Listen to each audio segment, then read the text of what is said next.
বিয়ের পর একটা মেয়ের পুরো দুনিয়া জুড়েই কিন্তু থাকে তার হাজব্যান্ড এবং বাচ্চা। তারা কিন্তু সবসময় তার হাজব্যান্ডের পছন্দ, বাচ্চাদের পছন্দের কথাই চিন্তা করে। হ্যালো এভরিওয়ান, আসসালামু আলাইকুম। কি অবস্থা সবার? আশা করি আপনারা সবাই ভালো আছেন। আলহামদুলিল্লাহ আমি অনেক ভালো আছি। সকালবেলা নাস্তা শেষ করে এখন দুপুরে রান্নাবান্নার প্রিপারেশন নিচ্ছি। তো পটল আলু দিয়ে আজকে মাছ দিয়ে রান্না করব, কাতল মাছ দিয়ে। যখন আমি পটল কেটে ফেলেছি তখন আমার মনে পড়েছে আপনাদের ভাইয়া তো পটল আলু দিয়ে রুই মাছ বা কাতল মাছ একদমই পছন্দ করে না, সে ইলিশ মাছ দিয়ে খেতে পছন্দ করে, কিন্তু ফ্রিজে ইলিশ মাছ নাই। তারপর তাকে ফোন দিলাম তার জন্য কি টমেটো দিয়ে মাছটা ভুনা করব নাকি। পরে বলল না সমস্যা নেই, আজকে রান্না করো, আমি খাবো। এদিকে করলা আলুটা একটু ভাজি করব, যার কারণে একটু লবণ দিয়ে মাখিয়ে রাখলাম। এভাবে করলা আলু যদি মাখিয়ে রাখা হয় তাহলে কিন্তু করলা একদমই তিতা লাগে না। আমি তো সবসময় এভাবে করলা লবণ দিয়ে মাখিয়ে রাখি, আর এভাবে করলা ভাজি করলে এত মজা লাগে, মানে বুঝাই যায় না যেটা করলা ভাজি করেছি। আপনারা একদিন ট্রাই করে দেখতে পারেন। তো আমার জন্য আর আমার ছেলের জন্য তো আমি পাঙ্খাস মাছ বের করে নিয়েছি। আমাদের মা ছেলের জন্য রান্না বান্নার তেমন কোনো টেনশন নেই, কারণ আমাদের মা ছেলের পছন্দ একই রকম। আমরা মাছ ভাজা দিয়ে ভাত খেতে পারি, ডিম ভাজা দিয়েও ভাত খেতে পারি। কিন্তু সমস্যা হচ্ছে আপনাদের ভাইয়ার আর আমার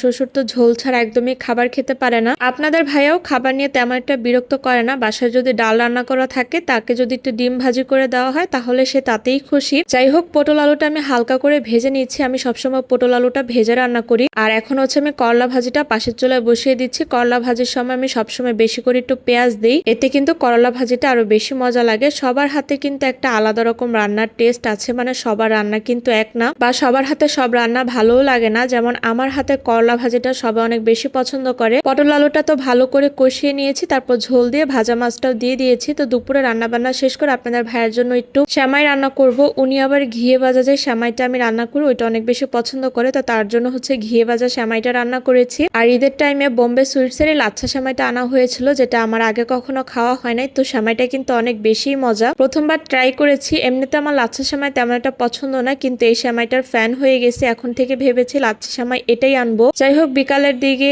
আমি আর সায়ান আপনাদের ভাইয়া সবাই মিলে একটু বাইরে বের হয়েছিলাম। তো লেক সিটিতে নিয়ে গেছিলাম সায়ানকে। প্রথমে আমরা 300 ফিট গিয়েছিলাম, পরে আমরা লেক সিটিতে গিয়েছিলাম। তারপর আমি বাহিরে কিছুক্ষণ ঘোরাঘুরি করার পর ফুচকা তারপর লাচ্ছি খেয়েছিলাম, ওইটার আর ভিডিও করা হয় নাই। লেক সিটিতে অনেকক্ষণ ঘোরাঘুরি করার পর সায়ানকে আবার দোকানে নিয়ে গেছিলাম কিছু খেলনা কিনে দেওয়ার জন্য। সে এখন নিজের খেলনা নিজে পছন্দ করতে পারে, মাশাআল্লাহ। তাকে একটা ফলের জুড়ি এরকম কিনে দেওয়া হয়েছিল, কিন্তু সেটা তো সে একদম খেলে একদম হারিয়ে ফেলেছে সবকিছু। এখন আবার তাকে ফলের ঝুড়ি দিয়েছি, তারপর একটা তাকে ঘড়ি কিনে দেওয়া হয়েছে। ঘড়িতে আবার 3 রকম লাইট জ্বলে, সে ঘড়ি একদম হাত থেকে খুলতেই চাচ্ছিল না। পরে আবার ছোট দুটো গাড়িও কিনেছে। আপনাদের ভাই আবার অফিস থেকে আসার সময় আমাদের জন্য খাবার নিয়ে এসেছে। অফিসে যদি তাকে কোনো খাবার দেওয়া হয় সে সোজা ডাইরেক্টলি সেটা বাসায় নিয়ে আসে নিজে না খেয়ে, যে জিনিসটা আমার কাছে অনেক বেশি ভালো লাগে। যাই হোক, এই ছিল আমার ব্লগ। আশা করি আপনাদের কাছে ভালো লেগেছে। আজকের মতো এখানে বিদায় নিচ্ছি। আল্লাহ হাফেজ।